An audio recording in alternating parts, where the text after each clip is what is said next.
नमस्कार, मैं रंजीत सम्राट, आप देख रहे हैं ऑन न्यूज भारत। इस वक्त हम हैं मुंगेर में। हमारे साथ हैं नेशनलिस्ट कांग्रेस पार्टी के प्रदेश महासचिव संजय केसरी, जो लगातार मुंगेर के लिए चिंता करते रहते हैं। मुंगेर संसदीय क्षेत्र का चहुमुखी विकास कैसे हो, मुंगेर में पर्यटन कैसे आए, मुंगेर का चारों तरफ से कैसे सुसज्जित हो, इसके लिए लगातार वो चिंतित रहते हैं और यहाँ का कैसे विकास हो, इसके लिए प्रयासरत भी रहते हैं।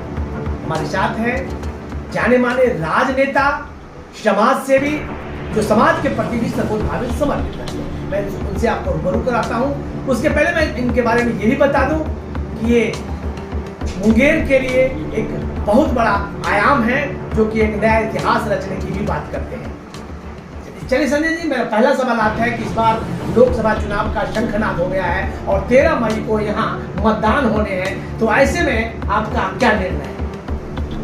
मुंगेर संसदीय क्षेत्र का यह दुर्भाग्य है कि यहाँ वैसे सांसद निर्वाचित होकर आए हैं जो मुंगेर के विकास पर कुंडली मार के बैठे हुए। मुंगेर संसदीय मुख्यालय, जो कि 6 जिला का प्रमंडलीय मुख्यालय भी है, वो मुंगेर संसदीय मुख्यालय बिहार का एकमात्र ऐसा संसदीय मुख्यालय है जो मेडिकल कॉलेज विहीन है। और मेडिकल कॉलेज के खलनायक कोई दूसरे नहीं बल्कि निवर्तमान सांसद, जो कि पुनः सांसद प्रत्याशी है जदयू से, ललन सिंह। तो मुंगेर संसदीय क्षेत्र के लोग अब ललन मुक्त मुंगेर के अवधारणा पर काम कर रहे हैं और किसी भी कीमत पर इस बार ललन सिंह को मुंगेर संसदीय क्षेत्र के लोग स्वीकार नहीं करेंगे। देखिए, मेरा सीधा सवाल आता है, खास करके मुंगेर लोकसभा की बात की जाए तो मुंगेर लोकसभा में कुल 6 विधानसभा क्षेत्र हैं। अगर पटना जिला से बात की जाए तो पटना जिला के बाढ़ विधानसभा, मोकामा विधानसभा, लखीसराय विधानसभा, सूरजगढ़ विधानसभा, जमालपुर विधानसभा और मुंगेर विधानसभा, यानी NH80 से जो तमाम रोड किनारे हैं, तमाम इलाके जो है, सुदूरवर्ती ग्रामीण इलाका भी है, कई इलाका है, तो ऐसे उनको कहा जाता है कि ललन सिंह जो है, राजीव रंजन उर्फ ललन सिंह विकास पुरुष के रूप में जाने जाते हैं, जैसा कि उनके कार्यकर्ता द्वारा कहा जाता है। आपका क्या काहे का विकास पुरुष? ललन सिंह विनाश पुरुष है। मुंगेर संसदीय मुख्यालय में जो भी धरोहर था, ललन सिंह उसे बेगूसराय ले जाने का प्रयास किया। वो चाहे SBI का रीजनल बिजनेस ब्रांच हो या वो जो NCC का जो ऑफिस है या मुंगेर में मेडिकल कॉलेज, ये भी ललन सिंह जी का प्रयास था कि मुंगेर के बदले हम बेगूसराय बने। खाते हैं मुंगेर का, गाते हैं बेगूसराय का, वोट लेते हैं मुंगेर के लोगों का और विकास करना चाहते हैं बेगूसराय का। तो और ललन सिंह हमेशा जनता के दुख दर्द से लापता रहते हैं। चाहे वो बाढ़ की विभीषिका हो, लोगों ने सांसद को खोजा, सांसद लापतागंज के बिल में छुपे हुए थे। उसके बाद डेंगू में सांसद लापतागंज के बिल में छुपे हुए थे। कोरोना के समय पूरा विश्व भयाक्रांत था कोरोना से। मुंगेर संसदीय क्षेत्र के लोग कोरोना के कारण त्राहिमाम कर रहे थे।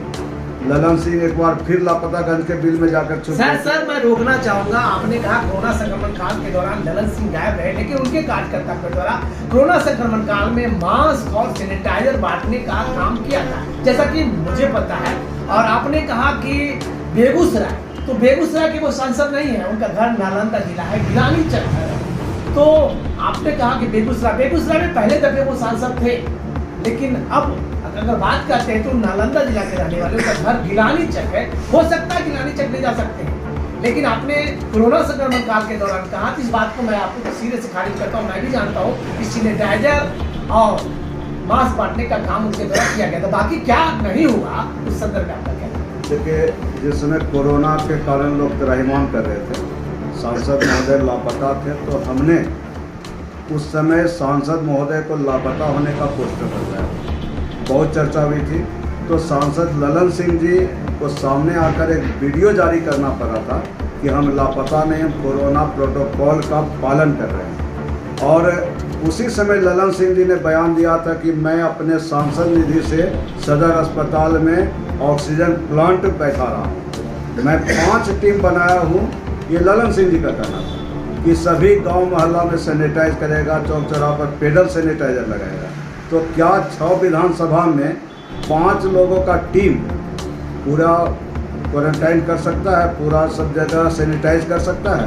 यह खुद अपने आप में हास्यास्पद बात है। यानी खाना पूरी किया गया, सिर्फ खाना पूर्ति। और यही कारण है कि ललन सिंह जी पिछले समय तक जदयू के राष्ट्रीय अध्यक्ष थे। उन्होंने यह कहकर जदयू का राष्ट्रीय अध्यक्ष पद का त्याग किया कि अब हमको अपना क्षेत्र में समय देना है।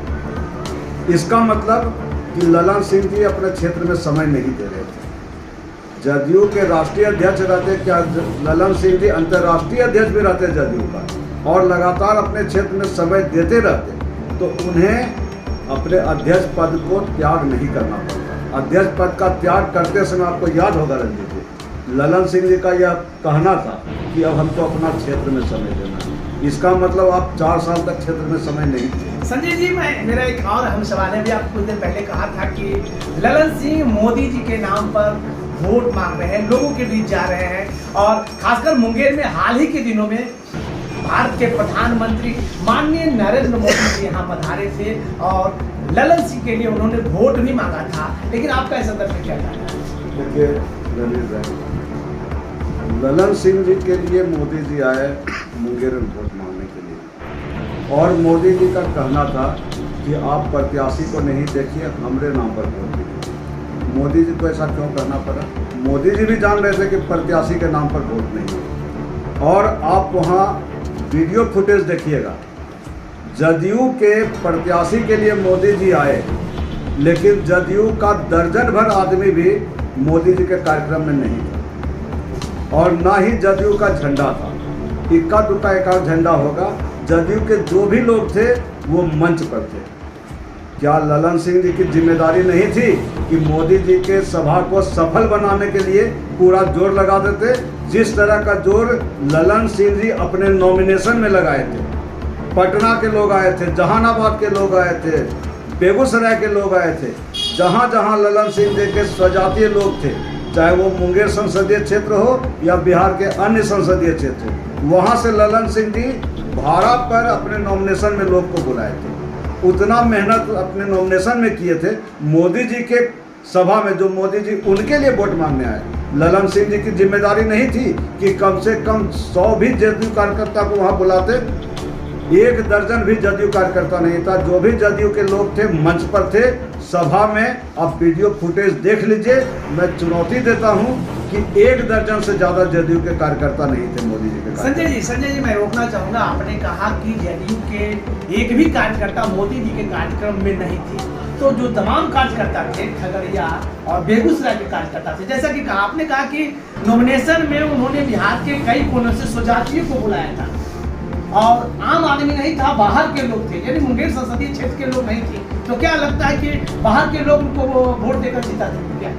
ललन सिंह जी इस बात को अच्छा से जानते हैं कि इस बार हम हार रहे हैं, और अगर बाहर के लोगों को नॉमिनेशन में नहीं बुलाते तो ललन सिंह जी का नॉमिनेशन एक निर्दलीय प्रत्याशी के नॉमिनेशन से भी फीका रहता। ललन सिंह के नॉमिनेशन में पूरे शहर में बैरिकेडिंग कर दी गई थी। किसी प्रत्याशी के नॉमिनेशन में पूरे शहर में बैरिकेडिंग करना कहीं से उचित नहीं था, और जो जिला निर्वाचन पदाधिकारी का कार्यालय है वहाँ बैरिकेडिंग हटा लिया गया था। बाकी सभी प्रत्याशियों के नॉमिनेशन में जिला निर्वाचन पदाधिकारी कार्यालय तक नहीं जाने दिया गया, लेकिन ललन सिंह जी के लिए सभी खोल दिया गया। सत्ता पक्ष का खुल्लम खुला दुरुपयोग। अभी हमने एक मामला उठाया है रंजीत जी, आपके चैनल के माध्यम से आपके सुधी दर्शकों तक भी उस बात को हम रखना चाहते हैं कि आदर्श आचार संहिता के अंतर्गत किसी भी मंदिर, मस्जिद, चर्च, गुरुद्वारा या कोई भी धार्मिक स्थल पर चुनावी कार्यालय किसी भी प्रत्याशी का किसी भी कीमत पर नहीं हो सकता है। लेकिन ललन सिंह जी का चुनावी कार्यालय, जदयू का प्रधान चुनावी कार्यालय श्री पार्श्वनाथ दिगंबर जैन मंदिर में खोला गया है, और हमने 27 तारीख को भी जिला निर्वाचन पदाधिकारी को आगाह किया। 3 दिन बीतने के बाद कोई कार्रवाई नहीं हुआ, तो कल 30 अप्रैल को हमने फिर जिला निर्वाचन पदाधिकारी को आगाह किया कि 48 घंटा में इस पर संज्ञान ले, जदयू का प्रधान चुनावी कार्यालय जैन मंदिर से हटाया जाए चुनाव कार्यालय खोलने के लिए जो पदाधिकारी एनओसी दिए हैं उस पर और चुनाव कार्यालय खोलने वाले जदयू प्रत्याशी ललन सिंह पर आदर्श आचार संहिता के सुसंगत धाराओं के तहत मामला दर्ज किया जाए, और ऐसा नहीं होता है तो हमको बाध्य होकर आमरण अनशन पर बैठना होगा।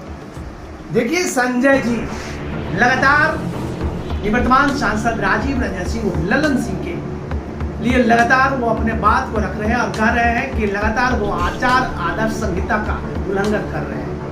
खासकर उन्होंने नॉमिनेशन के संदर्भ में जो बाहर से भाड़े पर बुलाए गए कार्यकर्ता के संदर्भ में बताया। उन्होंने कहा कि मोदी जी के कार्यक्रम में भी जो लोग थे उनको इक्के दुक्के लोग थे जो केवल मंच पर ही दिखाई दे रहे थे, लेकिन उनके जेडीयू के कोई कार्यकर्ता दिखाई नहीं दे रहे थे। लेकिन मेरा एक और सवाल है कि क्या मोदी जी के जेडीयू कार्यकर्ता नहीं थे तो इतने भीड़ कहाँ थे? मोदी जी के नाम पर स्वतः लोग दौड़े चले आते हैं। जदयू के कार्यकर्ताओं को छोड़कर भाजपा के तमाम कार्यकर्ता, तमाम मोदी समर्थक 26 तारीख को उसके लिए उत्सव का माहौल था और पूरे मुंगेर विधानसभा, जमालपुर विधानसभा, लखीसराय विधानसभा, सुरगरा विधानसभा, खगड़िया लोकसभा, बेगूसराय लोकसभा के मोदी समर्थक भाजपा कार्यकर्ता उत्साहित होकर स्थानीय सफिया सराय हवाई अड्डा में एक ऐसा जनता का जलजला उपस्थित किए। लाखों की संख्या में मोदी समर्थक थे, तो लेकिन जदयू के लोग नहीं। तो क्या वोट में ये तब्दील होगा? बिल्कुल नहीं होगा।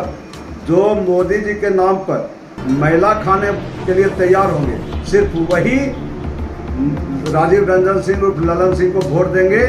जो जहर पीने के लिए लोग तैयार होंगे वो वोट देंगे। महिला नहीं खाने वाले लोग किसी भी कीमत पर मोदी जी के कहने के बावजूद ललन सिंह को वोट नहीं देंगे। तो फिर मोदी जी का जो सपना है 400 पार कैसे पार लगेगा? 400 पार निश्चित रूप से पार होगा।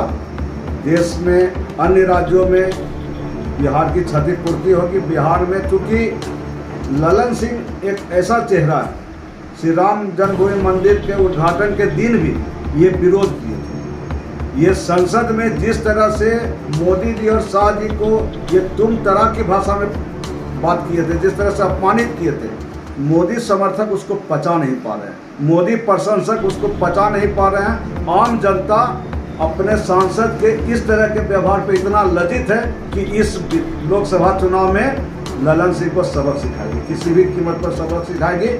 बड़े मार्जिन से ललन सिंह जी को औकात बताने का काम किया जाएगा। संजय केसरी से कई और सवाल हम करेंगे, लेकिन सबसे बड़ी बात है कि संजय केसरी जी एनडीए घटक दल के एक अंग है। खासकर नेशनलिस्ट पार्टी की बात की जाए तो एनडीए घटक दल में है और अजीत पवार इसके राष्ट्रीय अध्यक्ष है, यानी करता है, और उसके ये बिहार के महासचिव है। तो ऐसे में अगर पार्टी कार्रवाई करेगी, अगर आप ललन सिंह के साथ नहीं रहेंगे तो फिर आपका क्या निर्णय है? दर से ज़्यादा दिल की सुनिए। मुंगेर सांसद किसी भी कीमत पर ललन सिंह को नहीं चुनिए, और ललन सिंह के प्रति हमारा कोई व्यक्तिगत बैर नहीं है। ललन सिंह अगर चुनाव जीत जाते हैं तो संजय केसरी का घर नहीं हड़प लेगा। अगर ललन सिंह चुनाव हार जाते हैं तो संजय केसरी का कोई बहुत बड़ा बिल्डिंग नहीं बनने जा रहा है। ललन सिंह से हमारा व्यक्तिगत मतभेद नहीं। ललन सिंह के क्रियाकलाप और क्षेत्र के विकास पर जो कुंडली मारकर बैठे हुए हैं, मुंगेर में मेडिकल कॉलेज के राह में जो बाधा खड़ा की हुई है और तमाम तरह के ललन सिंह के जो कारगुजारी है, उससे न सिर्फ संजय केसरी बल्कि संसदीय क्षेत्र के अनेक लोग इनके प्रति आक्रोशित है, इन्हें सबक सिखाने का काम कर रहे हैं। और अगर हमारा पार्टी नेशनलिस्ट कांग्रेस पार्टी, जिसका मैं प्रदेश का महासचिव से प्रवक्ता हूँ, ललन सिंह और पार्टी को चुनने को कहेगा तो हम पार्टी को ठेंगे पर रखेंगे।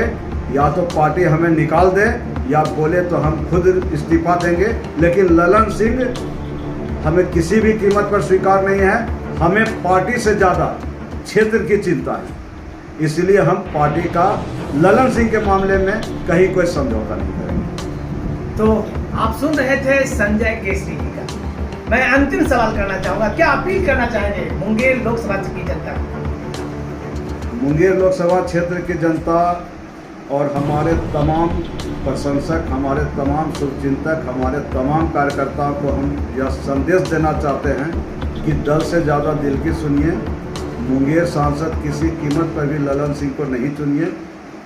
एक सीट से कुछ बनेगा बिगड़ेगा नहीं। अगर 40 के बदले 39 सीट भी आएगा तो मोदी जी को कोई नुकसान नहीं होगा, लेकिन अगर ललन सिंह जीत जाएगा तो 5 साल तक मुंगेर संसदीय क्षेत्र फिर बदहाल रहेगा। 5 साल तक मुंगेर में मेडिकल कॉलेज नहीं खुलेगा और 5 साल तक मुंगेर बर्बाद होता रहेगा। इसीलिए किसी भी कीमत पर ललन सिंह को वोट नहीं दीजिए। वोट दीजिए ललन सिंह के खिलाफ दीजिए। अगर ललन सिंह के खिलाफ जो राजद प्रत्याशी उसको वोट नहीं देना चाहते हैं तो नोटा में दीजिए, लेकिन ललन सिंह को वोट किसी कीमत पर दीजिए। तो आप सुन रहे थे नेशनलिस्ट पार्टी के प्रदेश महासचिव संजय केसरी जी का, जो अपनी बात को निर्भीक और बेबाकी से रखा और उन्होंने कहा कि मुंगेर के विकास के लिए अगर कोई बाधक है तो निवर्तमान सांसद राजीव रंजन सिंह ललन सिंह, जो समाज के लिए हानिकारक है। वैसे में उन्होंने अपनी बात को स्पष्ट कर दिया और उन्होंने कहा कि किसी भी हालत में ललन सिंह को वोट नहीं दीजिए, देना है तो नोटा में दे दीजिए, लेकिन ललन सिंह को नहीं दीजिए। तो देखते हैं अगले मोड़ पर। भारत से जुड़ी हर खबरों को देखने के लिए ऑन न्यूज भारत के पेज को करें like, share and subscribe. On news भारत.com